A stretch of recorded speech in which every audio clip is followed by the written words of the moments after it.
Karena yang dulu bongkar itu kan sampai presiden sujud menyembah saya. Presiden sujud menyembah saya.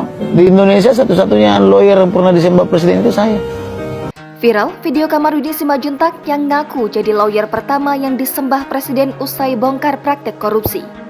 Nama Kamarudin Simajuntak belakangan ini memang terus menjadi perbincangan publik. Hal tersebut tak lantas atas usahanya untuk membela kematian Brigadir J.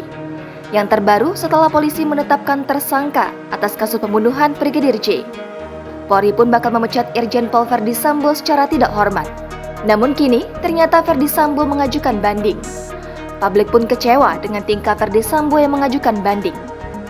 Kamarudin Simajuntak selaku pengacara keluarga Brigadir J optimis dapat menegakkan keadilan, dilansir TikTok pasti viral.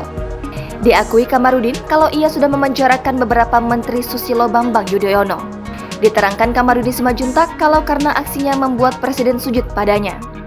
Menurutnya, satu-satunya lawyer yang disujud presiden adalah dirinya. Kini, publik menunggu bagaimana nasib selanjutnya dari Verdi Sambo. Karena yang dulu bongkar itu kan sampai presiden sujud menyembah saya. Presiden sujud menyembah saya. Di Indonesia satu-satunya lawyer yang pernah disembah presiden itu saya. Jangan lupa subscribe, share, komen, dan like ya.